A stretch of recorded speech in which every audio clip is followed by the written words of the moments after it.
있으시군요. 네.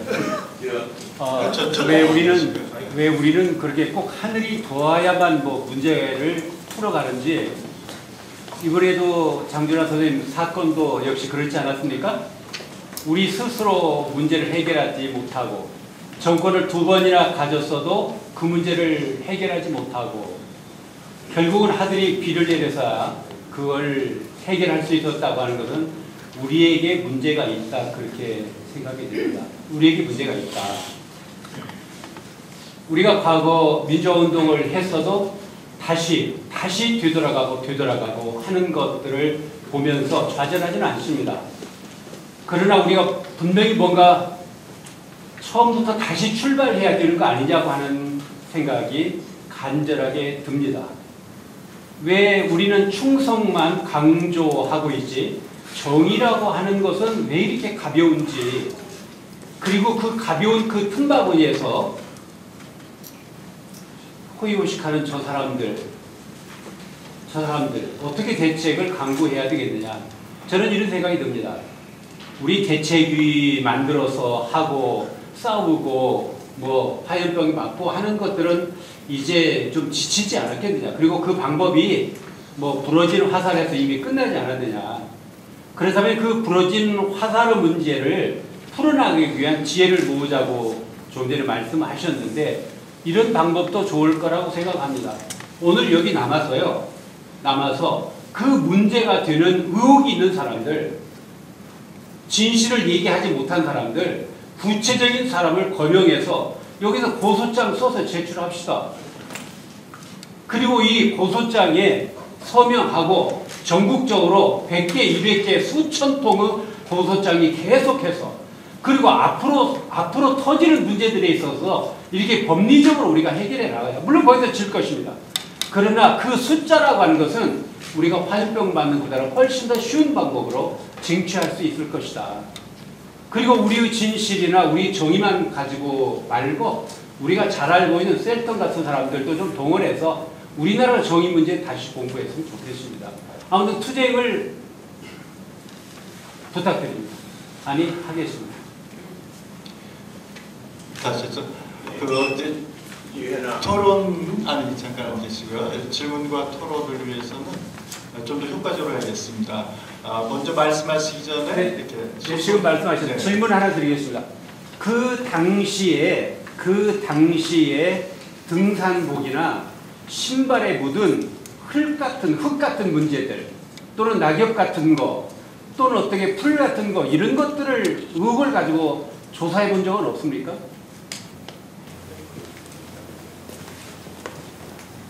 네, 오마이뉴스 김성수 기자인데요. 네. 그 가해자가 김용환 씨라고 추정을 하시는 증거는 없겠지만, 그럴 경우에 단독 범행으로 보시는지 아니면 또 공모자가 있을 거로 보시는지 그 부분 알려주세요.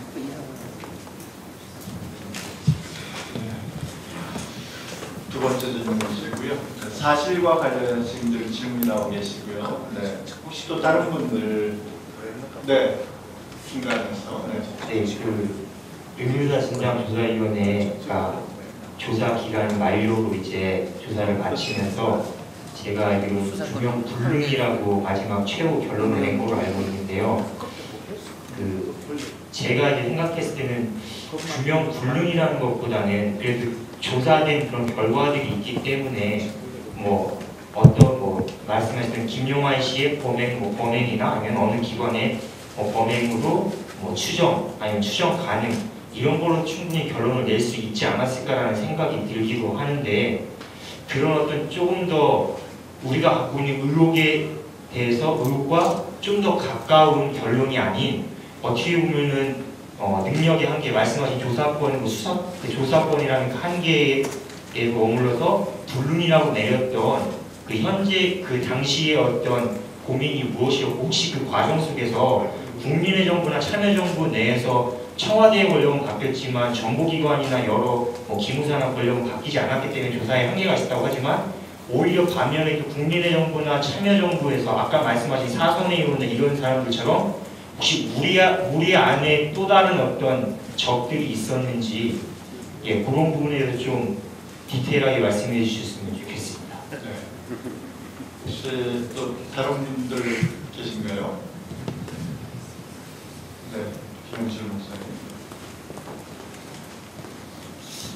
제가 강의 듣다 졸지나는 것 같은데 안병욱 교수님이 다른 외국의 역사적 진치 유명한 학자 얘기 좀 하시면 의미에 대해서 얘기해 주신다고 이걸 안 하신 것 같은 느낌이 드는데 하여튼 저는 그냥 질문을 하나 드린다면은 우리가 갖고 있는 그 역사적 사실, 그 사실적 진리 밝혀지지 않은 부분은 군사정권 시대에 이것뿐만 상당히 많다고 보고 최근에도 저희들이 예를 들면 천안함 사건 같은 경우도 남북 관계가 굉장히 중요한 문제인데 이 사실관계가 굉장히 많은 의문점에도 불구하고 규명이 안 되고 있는 것 그런 시대를 저희 살고 있잖아요. 그렇다면 이제 이게 아까 안병욱 교수님 말씀하셨지만 문명을 가장한 야만의 시대에 살고 있는 거고 피해자가 제가 된다면 이제 저희 실존적인 문제를 드시는 그렇게 해서 이제 그런 의미들에 관해서 좀 저는 그 사실관계는 뭐라고 얘기해도 제 개인적으로는 너무나도 명확하기 때문에 여기에서 무슨 그 사회적 인정을 위해서 많은 노력을 해야 되겠지만 여기 모인 분들이나 저 같은 사람은 사실관계에 대한 그 어떤 확신을 갖고 있는 것 같습니다.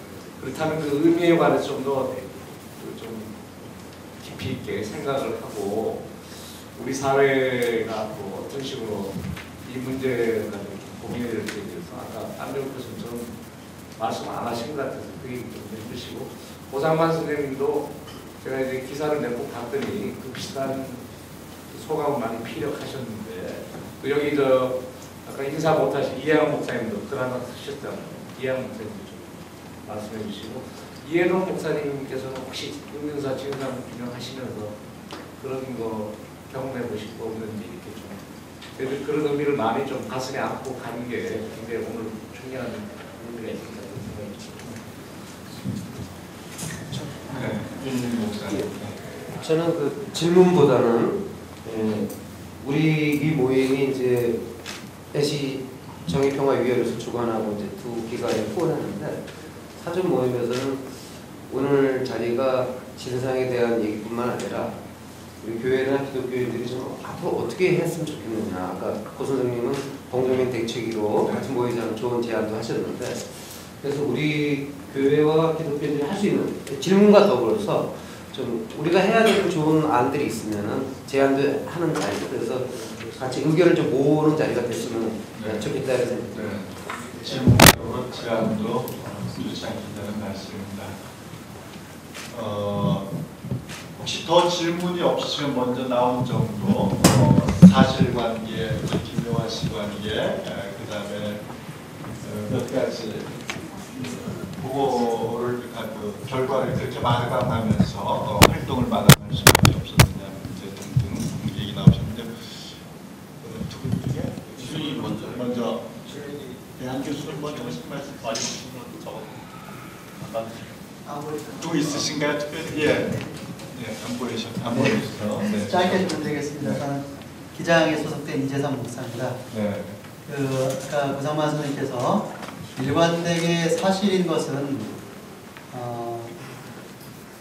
그 장준하 선생님께서 사념하지 않았다.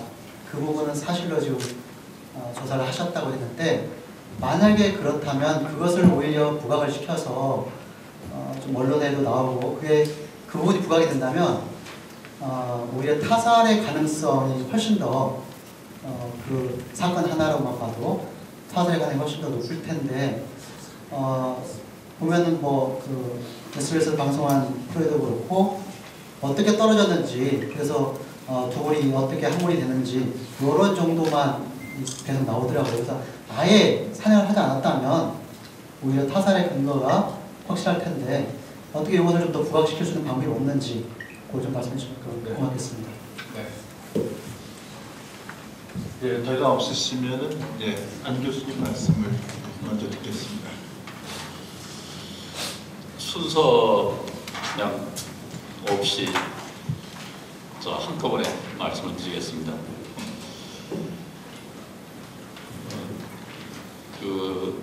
같이 동행했던 분이 어느 정도 관련돼 있느냐 하는 것에 대해서는 제가 어떤 형태로든 공식적으로는 발언하기가 어렵습니다. 다만 1975년인데 중학교 시간 강사로 있다가 그 사건 난 이듬해에 정식 교사로 발령받은 것은 그 시대를 살던 분들은 다 아시겠지만 더욱이 연자제 관련돼 있는 시간인데 지금도 교사하는 건 어렵지만 그때는 더 어려웠습니다. 또 그 학교가 공화당 지구당 위원장이 이사장으로 있는 학교에 그건 너무나 특별한 일입니다. 거꾸로 교사를 하고 있었는데 그 사건에 본이든 아니든 연루됐다 하면 그때 유신 시절이기 때문에 본인의 책임과 상관없이 연루됐다는 것만으로도 해직되거나 사표를 냈어야 될 상황인데 더욱이 최대의 정적인 장 선생님 비서 선거운동했던 전력 있는 사람을 발령냈다는 것은 어떤 형태로든지 합리적 설명이 불가능한 일입니다. 그때부터 저는 이제 참으로 그 우리 역사를 어떻게 해석을 해야 되는가 앞뒤가 안 맞아서 이렇게 보면 저렇게 되고 저렇게 보면 저렇게 되고 우리 저 오마이뉴스 김성수 기자가 저한테 좀 해답을 주십시오. 그 의문사위원회에서 일기 여러분들은 뭐 좀 헷갈리겠지만 처음 만들어졌을 때 2000년부터 2002년까지 2년 동안 이원으로 제가 활동을 했고 결정 내릴 때 때에 따라서는 좀 발언도 많이 하고 했었는데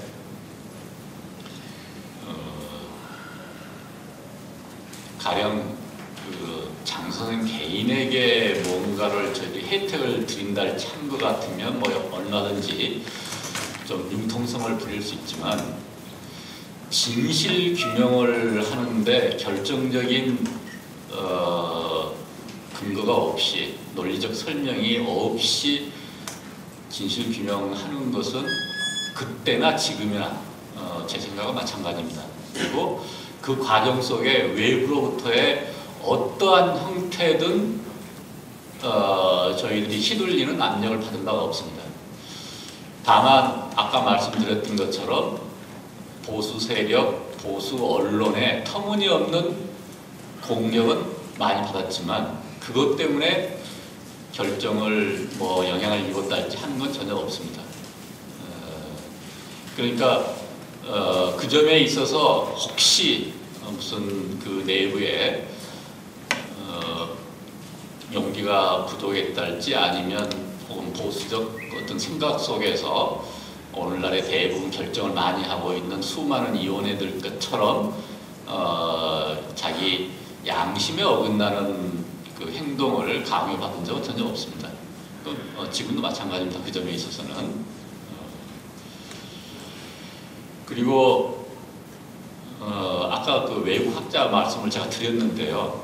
무슨 얘기냐면 우리가 사실로 알고 있는 것은 다 알고 있는데 진실규명, 진상규명이 필요한 것은 알고 있는 것을 국가 공권력이 인정하도록 하는 일이다. 알고 있지만 공식적으로 인정을 받고 있지 못하기 때문에 진실이 아닌 것처럼 취급받고 있다. 그 점을 제가 말씀드린 것입니다. 그러니까 아는 것과 사회가 공식적으로 인정하는 것, 그건 다르다. 우리는 너무나 많은 과거에 비리나 사실을 알고 있지만 BBK가 누구 거라는 걸 다 알고 있지만 본인이 아니다. 그러니까 보수 언론이 그걸 본인이 아니라고 했으면 끝이지 않느냐. 그래서 인정하지 않는 겁니다. 참으로 어처구니 없는 게 당시에 여론조사를 결과가 나왔는데 MB의 얘기가 사실이냐 거짓말이냐 물으니까 사실로 믿는 사람은 MB의 변명이 사실로 생각하는 사람은 20%밖에 안 되지만 MB가 거짓말하고 있다고 믿는 사람은 50%가 넘어요. 그럼에도 불구하고 나는 MB를 찍는다. 그게 한국 사회라는 거죠.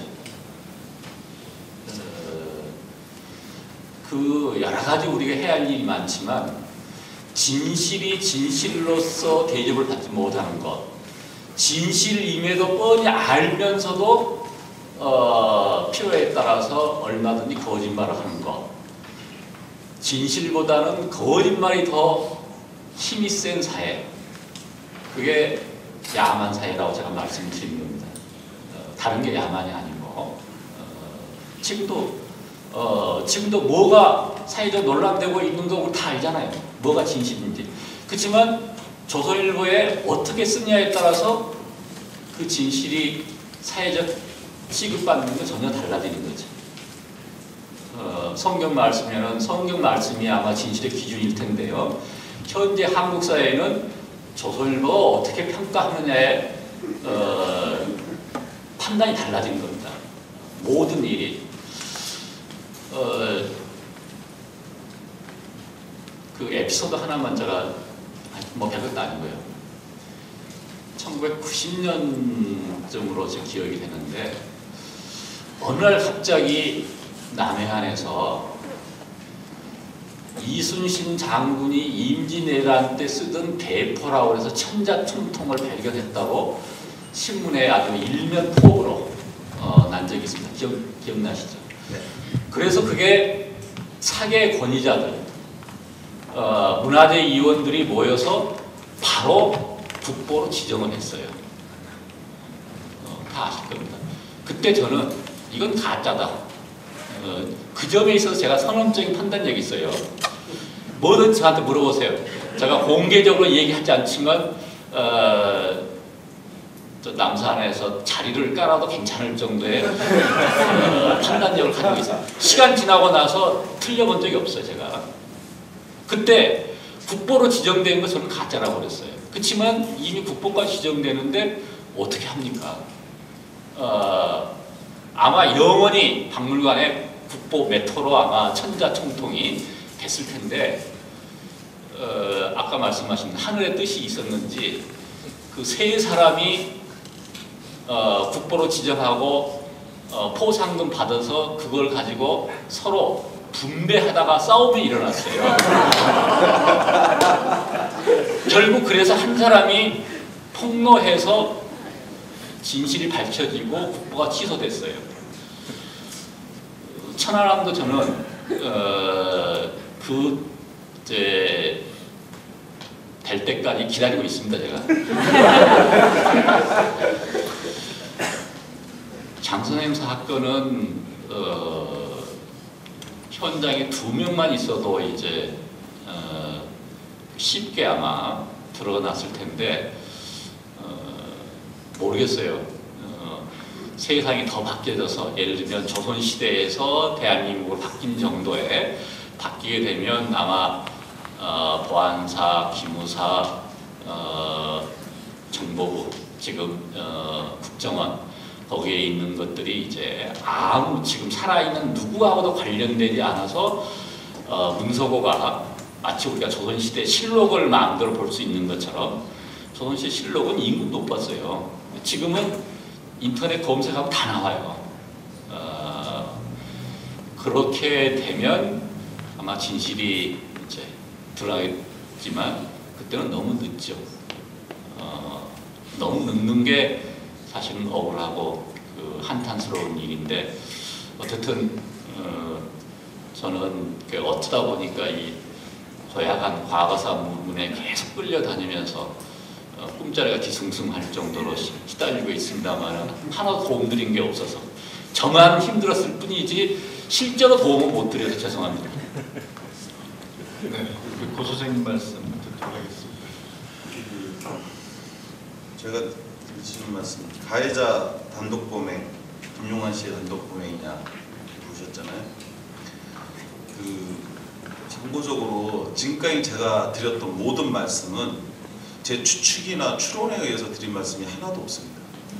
제가 직접 듣고 확인하고 검증하는 여러 가지 팩트를 가지고 말씀드린 거기 때문에 추측은 하지 않겠습니다. 이걸 위해서 재조사를 해야 된다고 저는 생각합니다. 남겨진 의혹을 조사하기 위해서 국가 차원의 민간 합동의 재조사가 필요하다. 이걸 반대하잖아요. 박근혜 씨는. 박근혜 씨가 이걸 반대하는데 박근혜 씨가 반대하는 게 좀 너무 좀 머리가 부족하다 이런 생각이 들어요. 아버지 시대에 벌어진 일이 왜 연자제로 자기한테 자꾸 불이익을 주냐고 따지고 나도 피해자라는 말까지는 서슴지 않는데 근데 이 재조사를 거부하면요 이건 아버지 사건이 아니라 이제 자기 사건이 되는 겁니다. 아버지의 파렴치한 범죄 행위를 은폐한 그 딸은 효녀로서는 훌륭할 수 있지만 우리나라 공직자로서 그런 사람이 되지는 않습니다. 이런 생각이 들어요. 만약에 이런 생각을 좀 가끔가다 했어요. 김용환 씨에 대해서 아무 의심할 게 없다. 그 사람은 자기가 목격자라고 얘기하는데 뭐가 의심스럽냐 이런 얘기를 하는데 그래서 이런 생각했어요. 제가 어느 날 박근혜 씨랑 산행을 갔어요. 그래서 제가 김용환처럼 얘기를 해요. 박근혜가 돌아보니 없었다. 박근혜가 억소리가 나서 들어와보니 떨어지고 있었다. 느낌이 이상해서 돌아보니 박근혜의 나무가 휘어 있었다. 이런 식으로 제가 막 얘기하면서 말하면 그들은 박근혜가 실족 추락사했다고 믿겠습니까? 그리고 그 후에 내가 어디 갔는데 나를 봤다는 사람이 아무도 없으면 박근혜가 믿겠어요? 박근혜를 지지하는 사람들 믿겠어요? 사실 이 사건은 상식적으로 생각하면 결론이 다 빤하죠. 너무나 빤한 결론을 우리는 대도 않는 거짓말쟁이의 인권을 존중하려고 계속 이렇게 힘들게 가고 있는 거예요. 누가 봐도 상식적으로만 생각하고 보면 이 사건의 결과가 뭔지 진짜 우리가 모르겠습니까? 우리가 바보라서 못하는 우린 진짜 그의 인권을 존중해서 그가 얘기하는 거에 왜 거짓말을 하는지를 이렇게 치열하게 고민하는 거죠. 그래서 저는 여기서 추론으로 제가 가지고 있는 판단이나 느낌 가지고 말씀드리지는 않고 김용환을 위해서라도 그 사람을 위해서라도 반드시 국가 차원의 재조사가 돼서 그에게 몰려있는 이 의혹을 조갑지 씨가 얘기하는 1분 아니 몇 초면 해결된다는 그 의혹을 우리에게 빨리 좀 해결했으면 좋겠는데 안 됩니다. 되고 있지는 않잖아요. 아까 전에 진상규명불능으로 결정한 것에 대해서 사실은 제가 이 얘기 드리려고 왔는데 사실은 길어서 제가 말씀 안 했는데 간결하게 말씀드리겠습니다. 의문사위원회는 모두 3가지 결정사항이 있었습니다. 왜 그것에 대해서 진상규명불능으로 했느냐라고 오마이뉴스에다가 저가 쓴 글 우리하고 대하는 생각을 갖고 있는 사람이 막 비판하더라고요. 야 니네가 자신 없으니까 진상규명불능 해놓고 뭘 이제 와서 자꾸 떠들고 말을 하느냐 이런 얘기를 한단 말이에요. 모두 3가지가 있었어요. 하나 인정이 있었어요. 인정. 이건 공권력에 의한 타사를 얘기하는 겁니다. 또 하나는 기각이 있습니다. 공권력의 타사를 인정하지 않는 겁니다. 그리고 또 하나가 진상규명불능이었는데 원래 의문사특별법에는 2가지만 있었어요. 인정과 기각 2가지만 원래 있었어요. 그 후에 저희가 법 개정을 해서 만들어진 게 진상규명불능의 조항을 넣은 겁니다. 근데 이 3가지 중에서 장준하 사건에 대해서 아까 우리 안병욱 교수님께서도 말씀하셨지만 저희가 이 사건의 내용을 몰라서 또는 자신이 없어서 인정으로 못한 건 아니고요. 그때 당시에 2기 위원회 조사 때만 말씀을 드리면 외부적으로는 진상규명불능만 알려져 있지만 사실은 4대 3이었습니다. 모두 7명의 위원 중에 3명은 인정을 하자고 주장을 했고 그에 따른 소수 의견까지 아주 충실하게 냈습니다. 한상범 당시 위원장님이 중심이 돼서. 근데 나머지 3명은 진상규명불능을 얘기했는데 개인적으로 조사관인 저는 뭘 원했느냐? 사실은 진상규명불능을 원했습니다. 그래서 제가 또 말씀드렸습니다. 왜 그러냐? 첫째, 기각은 그걸로 끝입니다. 공권력에 의한 타사를 인정하지 않으면 실족 추락사라고 하는 거예요. 그래서 이거는 아니니까 빠졌고, 두 번째, 인정으로 그럼 결론 내면 어떻게 되느냐? 이 사건은 더 이상 조사할 수가 없습니다. 다시 의문사 3기가 만들어지든 진화위가 만들어지든 그걸로 끝이었어요. 그냥 끝이에요. 인정이 됐기 때문에. 그러면 진실은 가려지지 않는 거죠. 김용환의 말을 신뢰할 수 없다. 따라서 그의 얘기를 신뢰할 수 없으니 우린 인정하겠다. 공권력에 의한 타살 가입성에 대해서 충분히 우리는 확신한다. 이래가지고 인정을 해버리면 실체적 진실은 나오지 않고 아까 우리 교수님께서 말씀하신 것처럼 그냥 인정으로만 끝나고 장준하 선생님 사건은 오히려 그냥 그걸로 묻혀버리는 거예요. 지금 다시 익혀낸다고 해서 될 수가 있느냐. 그래서 당시의 조사가 정말 끝이었고 마무리였고 더 이상 할 수 있는 이 지구의 종말이었다면 인정했겠지만 진화이나 의문사의 3기나 국정원 발전이나 계속 조사의 가능성이 있었고 또 충분히 이걸 우리가 할 수 있다라는 생각이 있었어요. 그래서 진상규명 불능이면 언제든지 즉각 재조사가 가능한 상태였기 때문에 사실은 진상규명 불능으로 한 겁니다. 지금 상태가 그래서 무식한 사람들은 진상규명 불능으로 해놓고 왜 재조사하냐고 하는데 이 법의 취지를 모르고 박근혜가 떠드는 거예요. 진상규명 불능은 이 사건을 무조건 재조사할 수 있는 그런 장치로 이걸 만든 거예요. 근데 아무도 이거에 대해서 모르고 그냥 그 불능 아니에요 어쩌고 하는데 박근혜 씨가 나 그 기록 봤어요 라고 하는데 그 기록 제가 썼어요. 잘못 이해하고 있다고 그래서 제가 글을 쓴 겁니다. 잘못 이해하고 있는 거예요. 우리가 몰랐던 두 가지 진실 때문에 규명 불능으로 한 겁니다. 하나는 유골 감정을 해야 되는데 당시 어려웠기 때문에, 두 번째는 국정원과 기무사가 자료를 주지 않아서. 그런데 하나가 드러난 거예요. 이제 유골을 감정할 수 있는 조건이 만들어졌고 이렇게 된 거예요. 그래서 자 우리가 그때 규명 불능으로 했던 한 가지가 그것이 명백한 의혹으로 제기되니 다시 재조사할 수 있는 분명한 지금 상황입니다.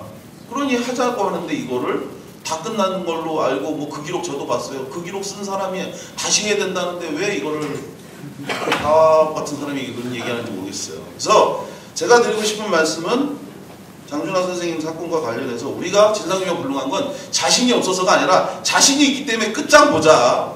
인정으로 우리가 그냥 끝을 내는 것이 중요한 게 아니라 진짜 끝장을 보자 해서 자신이 있어서 오히려 진상규명 불능했다. 이게 진실입니다.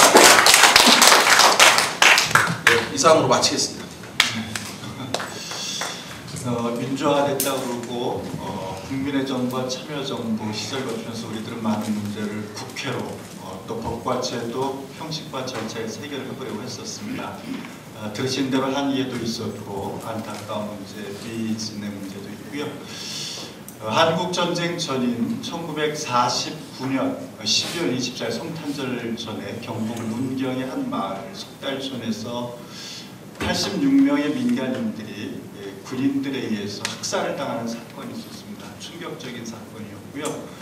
그 사건의 진실을 파헤치기 위해서 그 마을 사람들이 수십 년간 싸워서 결국은 신성모 국방부 장관의 그 휘하에서 벌어졌던 진급을 위한 군인들의 일부 욕망에 의해서 저지른 양민학살의 판결을 났는데요. 제가 얼마 전에 그분들 판결받고 난 뒤에 서류를 보니까 아직도 사인은 빨갱이에 의한 학살로 돼 있더라고요. 그래서 왜 그러냐 했더니 국가에서는 판결을 내렸지만 진상조사를 냈지만 개개인이 호조법에 다시 재판을 받아야지 이게 고쳐진다는 거예요.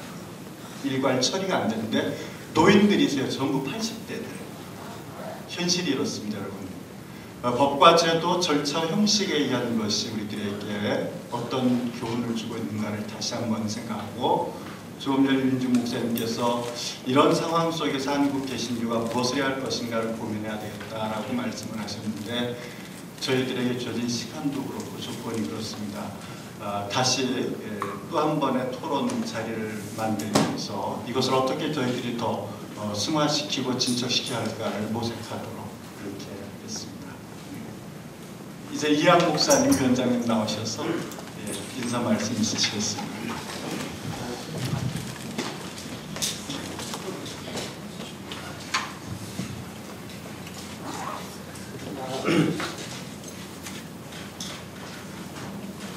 안병욱 교수님하고 우리 고상만 선생님 정말 오랫동안 싸워주시고 일을 하기 위해서 애써주셨는데 두 분 증언을 들으면서 우리 사회는 아직도 수구 보수 기득권자들이 장악하고 있다라고 하는 좀 다른 얘기입니다만은 김기설 유서 대피인 사건으로 그 억울하게 죄를 뒤집어 쓰고 감옥에 갔다 오고 오랫동안 고통을 당한 그 강기훈이라고 하는 사람은 지금 이 간이 썩어서 죽어가고 있습니다. 진상규명위원회에서 이것은 문제가 있다 하고 재판으로 회부를 했습니다. 인정했습니다. 그래서 그런데도 불구하고 재판을 안 열어줍니다. 이렇게 총체적인 그 기득권자들의 장악 이것을 위해서는 우리 사회가 한 번 더 크게 뒤집어지지 않고 철저하게 뒤집어지지 않고서는 안 됩니다. 저는 참 운 좋게도 긴급조치 1호로 제일 먼저 들어가서 징역을 살면서 장준하 선생님을 만날 수 있는 그런 효운을 얻었습니다. 평소에 존경하고 또 만났던 장준하 선생님을 감옥에서 했으니까 얼마나 저한테는 감격스러웠겠습니까. 저도 추측의 말은 할 필요가 없습니다. 몸으로 경험한 것만 얘기할 수 있습니다. 제가 두 가지 증언을 했습니다. 오마이에 실었던 글에서 하나는 나는 참 이감을 가면서 우리는 옷을 벗어야 하고 또 목욕을 가면서 옷을 훌랑 벗고 이 긴 거리를 목욕을 다녔던 그런 그 감옥 동지로서 장준하 선생님의 몸을 훑어본 사람입니다. 물론 우리 장호건 선생님은 더 많이 보셨겠지만 그래도 이 중에서 아마 장 선생님 몸을 이렇게 다 볼 수 있었던 건 저 아닌가 싶습니다. 그때 그분의 몸은 정말 하얗고 뽀얗고 꼭 여성입니다. 좀 살찐 여성인데 그리고 그런 피부는 조금만 긁혀도 상처가 날 수 있는 그런 몸이었다는 확신입니다. 그런데 그 높은 데서 떨어졌다는데 어떻게 온몸이 깨끗했느냐 하는 것이고요.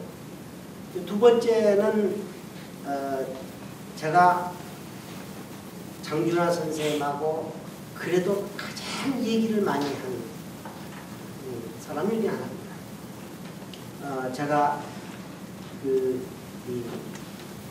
그때 긴급조치 수감자들을 선동해가지고 단식 투쟁을 했기 때문에 저를 격리시키려고 병동으로 쫓아냈습니다. 이제 심장병으로 병동으로 와 계신 장준하 선생님하고 매일 이렇게 운동장을 돌면서 운동 시간에는 30분 이상씩 대화를 나눴습니다. 그래서 많은 얘기를 들었습니다. 사상계를 만들 때의 그 어려움, 또 사상계를 청관우 선생한테 맡겼는데 그분이 또 어떻게 이것을 얼마나 먹었는가 하는 그 아픈 얘기를 거기에 들어와 있는 국회의원들하고의 그 문제 뭐 이런 것들을 저는 쭉 봤고 제가 혹시 이런 문제가 좀 이런 전체적인 흐름에 헷갈리는 얘기가 될까 봐서 얘기를 안 한 게 있습니다. 그건 뭐냐면은 미국의 합의부가 그때 동아시아 책임을 맡았습니다. 그렇죠. 합의부가 안양교도소까지 면회를 왔습니다. 사모님 하고 같이 해서. 그래서 면회를 하고 간 거 그래서 이제 추측으로는 그런 거죠. 이 추측 얘기하는 것 좀 어쨌건 간에 이 최대의 적수, 박정희의 가장 그 최대의 적수였던 장준하를 공개적으로 감옥에서 죽게 하거나 공개적으로 죽일 수는 없었다. 그런 문제가 있었을 것이고, 또 죽이지 않으면 안 될 만한 그런 또 이 중대한 문제가 있었을 것이다. 그래서 제가 감옥에서 들었던 장쌤에게 들었던 김재규 장군과의 관계 문제입니다. 저는 김재규 장군이 이제 장준하 선생님 가신 뒤에 박정희를 살해했습니다만은 그것은 원래 장 선생님이 예언했던 것이고, 우리나라는 이 정권은 박정희라고 하는 저 사람은 이승만하고는 다르다. 저 사람은 절대 이 학생운동이나 그 시민운동으로 데모해가지고 무너질 정권이 절대 아니다. 오로지 총으로만, 군인으로만 청산할 수 있는 사람입니다. 이것을 장 선생님은 저희들을 감옥에서 만난 첫날 밤부터 그 얘기를 하셨습니다. 그리고 그러면 우리는 아니 그때 제3세계 한참 쿠데타 붐이 일어나서 보다 걱정할 때인데 또 우리가 쿠데타를 해야 합니까? 할 때 그 잘못된 이 지도자를 청산하고 그리고 민정위양을 할 수 있는 그런 선한 군인이 있으면 됩니다. 있습니까? 있다. 자신 있게 말씀하셨다. 저는 그것을 증언하는 거죠. 그래서 김재규 장군과의 관계가 원래부터 있었다라고 하는 것이고, 이 점에서 나는 우리 장원 선생님이 그 부분에 대해서 조금 더 증언을 해 주셔야 한다라고 하는 생각이 있습니다. 그래서 또 사모님에게 들은 얘기로는 장준하 선생님 가신 뒤에 가족들 이렇게 저렇게 도왔던 흔적들을 저한테 사모님께서는 말씀하셨기 때문에 장 선생님하고 김재규 장군과는 모종의 약속이 있었다라고 하는 것에 대한 증언을 제가 한 것이죠. 이제 그 이상은 저는 모릅니다만은 제가 8월 14일 날 그날이 목요일입니다. 그리고 15일 날은 8.15니까 쉬는 날이고, 그리고 16일이 토요일이고 17일이 일요일입니다. 목요일 날 이 기독교회관에서 모여서 기도회를 하고 박형규 목사님 재판에 갔습니다. 그때 장준하 선생님이 오셔서 저한테 이동지, 내가 지난주에는 무등산에 고영아 동지하고 같이 무등산을 갔었지 하고 말씀을 하시고, 내가 이번 주에는 꼭 이동지 교회를 가려고 밥 먹고 있었는데 자꾸 등산하자고 하는 사람이 있어서 별수 없이 거기를 이번 주에 갔다가 그 다음 주에 이동지 교회 갈게 하고 말씀하신 것이 마지막 말씀이었습니다.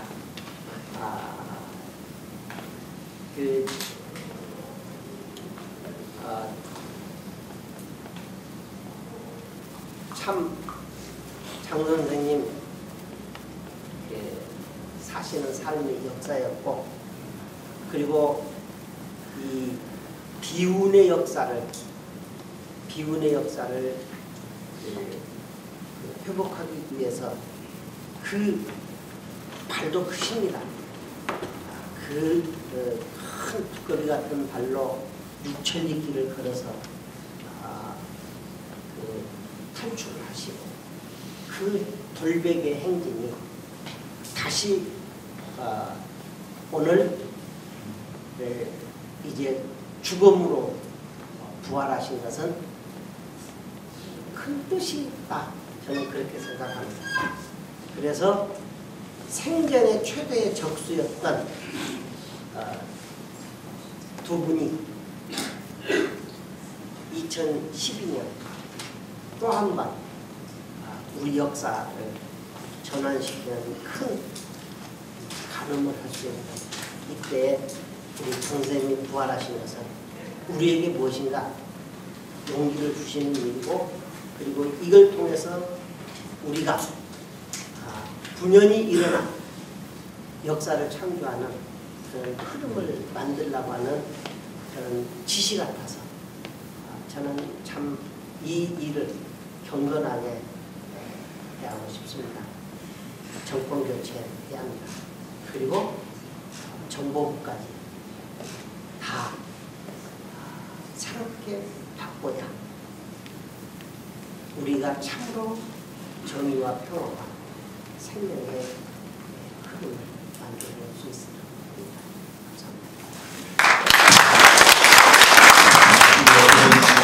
감사합니다. 감사합니다. 수고 많으셨습니다. 다음 말씀. 이해가 인사 말씀하신다고요? 아닙니다. 네, 이것으로 모든 수 마치겠습니다. 감사합니다.